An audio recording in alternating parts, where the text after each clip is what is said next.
Recently, there's been a lot of conversation about Scorsese's comments regarding Marvel, and while many have misinterpreted his comments to mean that he hates Marvel, he actually clarified his stance in an opinion piece in the New York Times, where he said that he respected the work and talent that went into making Marvel movies. He wasn't trying to discredit them by saying they're not cinema, but rather distinguish them from the kind of films that he and his generation of filmmakers pushed for. Scorsese was part of a generation of filmmakers in the 70s known as the New Hollywood. This era in American cinema was all about creative freedom, pushing limits, and exploring ideas. It was about singular artistic visions that moved the audience in a deeply emotional way. As much as I love Marvel movies, and I do love Marvel movies, they're pretty much the opposite of what Scorsese stood for in the 70s. They're more concerned with being harmless entertainment with a homogeneous feeling and style across the entire franchise. Scorsese points out that this is indicative of a larger problem in Hollywood. Movies are too afraid to take risks. Movies are no longer seen as art or creative expression, but as products that are manufactured for peak box office performance. Scorsese doesn't have a problem with Marvel specifically, he has a problem with Hollywood, and how it's becoming increasingly rare to see creative, original movies get distributed in theaters. It seems like every movie that gets a wide release nowadays is a safe, harmless franchise movie that places more emphasis on witty one-liners than it does on making the movie a unique experience. But now that Hollywood has been overrun by these kind of soulless, calculated movies, where do you go to find truly unique and creative storytelling experiences? Well, the answer is that you actually don't have to go anywhere. The most creative and unique stories being told right now are not being projected in a theater, they're streaming from your TV screen. There have been tons of TV shows this decade that can not only compete with Hollywood on a storytelling level, but also beat them at it. It started with network dramas like Breaking Bad and Game of Thrones, and now it has expanded into streaming. Every streaming service is battling to have the greatest hit TV show, and this competition is allowing filmmakers the opportunity to tell unique and powerful stories through TV. However, the greatest example of creativity in TV that comes to my mind is Mr. Robot. Mr. Robot is a show created by Sam Esmail. It was originally intended to be a movie, but he pitched it as a TV show after realizing the story was much too long for the confines of a feature film. And since season 2, Sam Esmail has directed every episode of the show, which is insane. As a result, Mr. Robot is a TV show that feels like the modern version of what New Hollywood movies were. A singular creative vision by a filmmaker looking to stretch the boundaries of the medium. There are so many great things about this show, and much of it comes from its creativity, from the unconventional way it's shot to its musical score. Also, if you're wondering why Rami Malek is such a big name right now, it's because of his amazing performance in this show.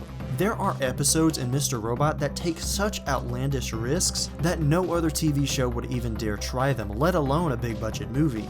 There's an episode that's made to feel like a sitcom. Used to be, you could trust in the story, vilify the villains. There's a chaotic episode where an office building is being raided by a bunch of protesters and it's filmed almost entirely in one take. And in season 4, the final season, the episodes get even crazier with creative risks. In episode 5 of season 4, nearly the entire episode has no dialogue. The episode starts with, "It's cool, dude. We don't have to talk." And from then on, not a single word is spoken until the very end. While this could come off like a pretentious gimmick, the reason it works here is that it feels appropriate for the story that the episode is trying to tell. The episode involves an intense heist, and dialogue isn't necessary to make the viewer engage with the episode because the visuals tell you everything you need to know. Even the B-plots in the episode avoid using traditional dialogue by utilizing unique passive communication between characters that were established in previous episodes.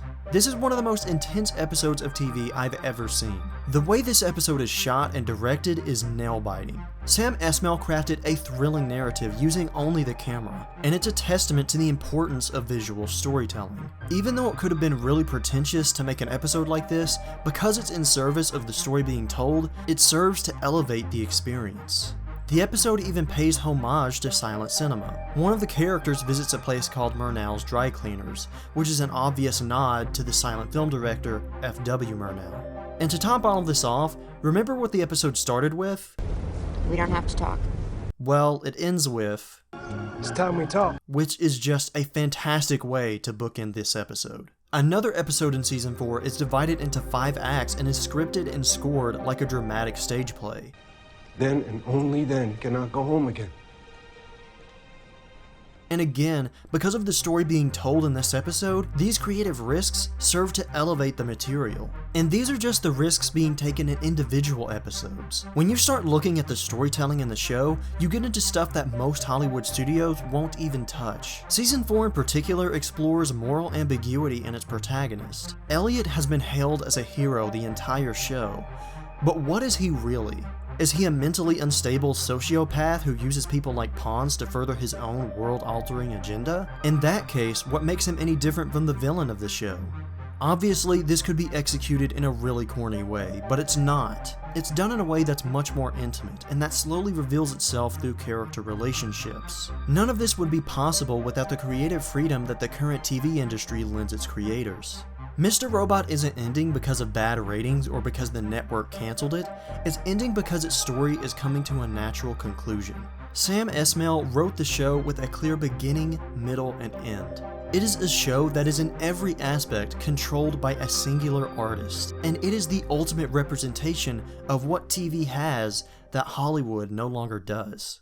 TV used to be considered a lesser art form than movies because they were serialized, disposable, and only served as passive entertainment. But now they've adopted everything that makes movies great. They're artistic, creative, thought-provoking, and instead of being a never-ending series of one-off adventures, every episode is part of one large story with a distinct sense of direction. Meanwhile, movies have adopted the old ways of TV. Every movie franchise is serialized, designed to make you watch the next episode in a cinematic TV show. They're no longer taking risks and no longer concerned with being creative. Their only priority is being passively entertaining. 20 years ago, movies were something that you experienced, and TV was just something that you watched. Now, with shows like Mr. Robot, TV feels like something you experience, and movies feel like something you just watch. And it's this creative stagnation in Hollywood that Scorsese was challenging with his comments about Marvel. He wants a Hollywood where creative experiences like Parasite and The Lighthouse are being screened in every theater, not just a select few theaters. But the reality is that Hollywood is so averse to the creative and artistic side of cinema that even Scorsese himself had to release his new film The Irishman on Netflix, because studios wouldn't take a chance with it. Television is now the best place for unique visions to be distributed to a general audience. And Mr. Robot is proof of this. It's something that was too big, too creative, and too risky for Hollywood. Mr. Robot is proof that, creatively, TV is the new cinema.